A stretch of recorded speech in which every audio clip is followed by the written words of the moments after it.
Barrera voy a hablar sobre mi proyecto que se trata el entender cómo podría una persona con conductas psicópatas de 16 a 18 años formar parte del sistema educativo mexicano como alumno a finales del año 2021.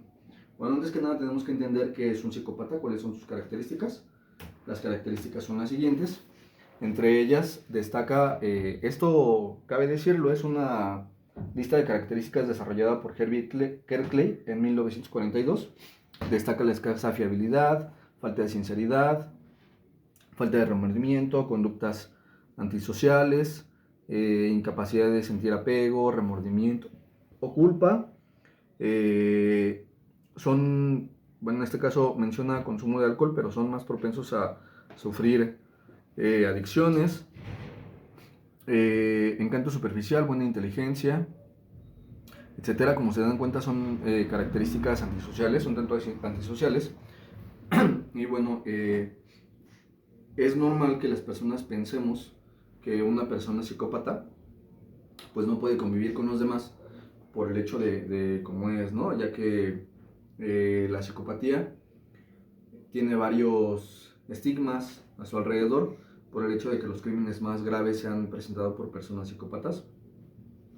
Se ha encontrado que en el caso de las personas psicópatas, y lo decía Herbie Kerkley, decía que era probable que nacieran con algún tipo de defecto biológico que los privara de la capacidad de sentir o apreciar cuestiones importantes de la vida.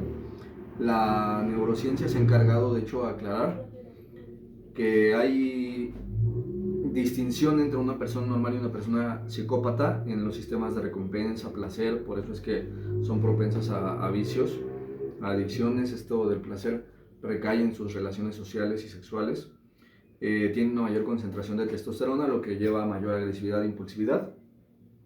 Una mayor concentración de cortisol, lo que las hace tener un mayor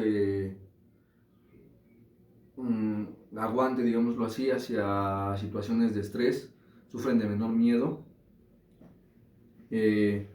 Vamos que sí hay situaciones que se pueden apreciar en la neuroimagen.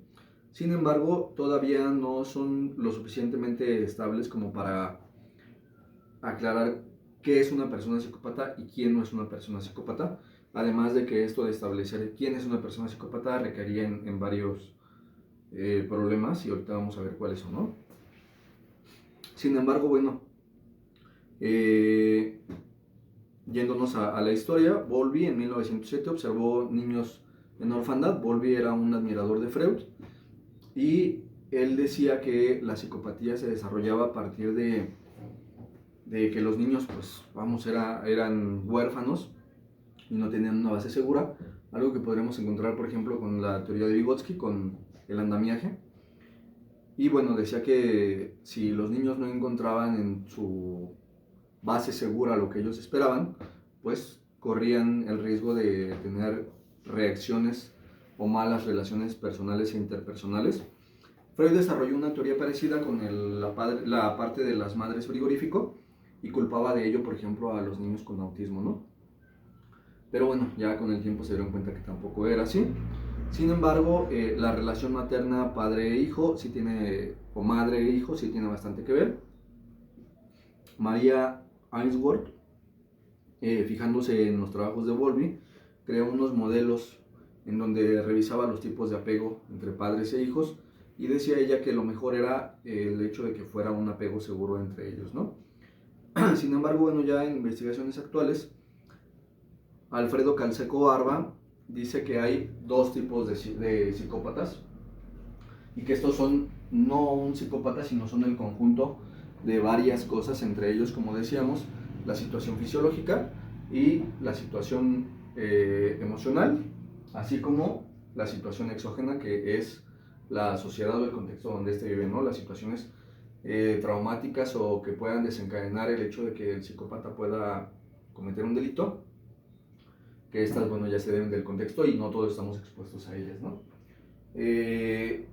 Barba dice que hay dos tipos de psicópatas, como decíamos, y él les llama psicópatas no exitosos aquellos que han cometido un delito y están en este momento en los penales, y psicópatas exitosos a aquellos que a su manera han podido sobrellevar la vida. Esto también se debe mucho a la situación de que pues obviamente estas personas no saben que son psicópatas en primera, pues porque como decíamos, no hay un estudio que pueda asegurar que lo sean. Y como secundario, pues por el hecho de que si una persona, vamos, no fuera psicópata, estudios de neuroimagen probarán que es psicópata, conductas antisociales probarán que es psicópata, pero esta persona no ha cometido algún delito, pues obviamente también sería predisponerla a dos cosas. La primera es predisponerla a discriminación, y lo segundo es predisponerla a que ella misma se cumpla ese papel de psicópata y pueda llegar a cometer algún delito, ¿no? Incluso hay mucha gente que no es psicópata, sin embargo tiene el 30% de las características que ya mencionábamos de las personas psicópatas, y asimismo hay personas que son psicópatas, pero sin embargo no llegan a cometer algún delito. Entonces la respuesta a nuestra pregunta generadora sería sí. Una persona con conducta psicópata sí puede formar parte del sistema educativo, siempre y cuando no haya cometido ya un delito, ¿no? O al menos no haya sido atrapado, que bueno, esto ya entra en un aspecto legal, pero sí puede hacerlo. Incluso decíamos, hay gente que pues jamás se entera que es psicópata, que obviamente la vida no la lleva normal, pero en este caso, como decía María Answorth, y como sucede en muchos trastornos de la personalidad, y ya entramos en la situación de la intervención, pues las personas psicópatas, tocando el punto de que son un conjunto de situaciones internas y externas, pues nos toca tratar la situación externa, y en este caso ser la buena base segura, como decía Bowlby, o tener un apego seguro con nuestros hijos, como decía María Answorth. Este sería como el modo de intervención. Hay que entender que una persona psicópata, ya en el aspecto educativo de aprendizaje, es, como decíamos, por lo menos medianamente inteligente, es decir, normal. Lo único que se le puede dificultar es la situación de la atención, porque las personas psicópatas focalizan demasiado su atención, es decir, son un tanto obsesivos, entonces pueden no tener atención quizá en algo que a ellos les parezca aburrido, ¿no? Pero su inteligencia es buena. Y bueno, como método de intervención pues sería eso, ¿no? Incluso, bueno, ya yéndonos a situaciones de neurobiología, por ejemplo, de la conducta materna, podemos entender que cuando un bebé nace, ya ha iniciado la conducta materna desde antes del parto, en el preparto, y en este caso pues la madre va a tener situaciones donde su cuerpo va a producir estradiol, progesterona, prolactina y oxitocina, y va a empezar dinámicas observables como en este caso el resultado del estradiol y la progesterona provocan la fase del nido, que esto bueno es muy observable en animales. En el caso de los humanos podemos observar que la mamá se prepara a tener su bebé y busca un lugar en donde lo pueda tener. El estradiol y la prolactina, por ejemplo, hacen que la leche materna pues pueda subir. Las feromonas del pezón hacen que se cree un vínculo con el bebé. ¿Y por qué tocamos este tema? Pues porque bueno, en situaciones así, el embarazo hace que la conducta materna cree nuevas situaciones en la madre, como el mejorar procesos cognitivos de formación, adaptación, sufrir menos miedo a la ansiedad y tener un organismo más apto a demandas. Pero en ocasiones pues estas feromonas o estas hormonas no se llegan a consolidar en un proceso bioquímico correcto, y entonces encontramos pues depresión postparto o depresión, en el caso por ejemplo de que incluso también se cree eso, que las madres que tienen la gestación durante invierno, pues los niños son más propensos a padecer depresión debido a esta situación de la depresión invernal, me parece que estacional se llama, donde bueno el cuerpo sufre depresión por la falta de vitamina D, y el tratamiento es pues una especie de tratamiento común, ¿no?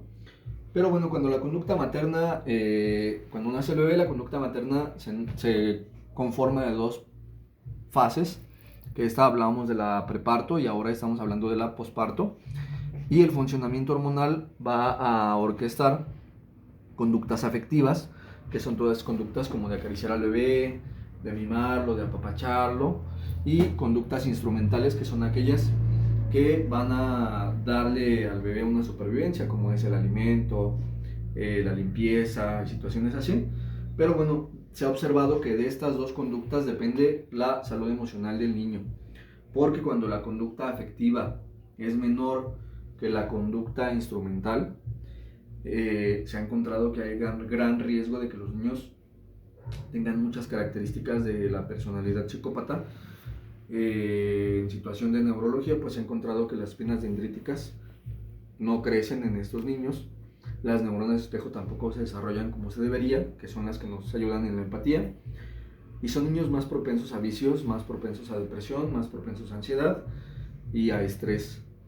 Entonces, bueno, la parte de la intervención pues se basa principalmente en eso, ¿no? Y de hecho, si nos vamos un poco a lo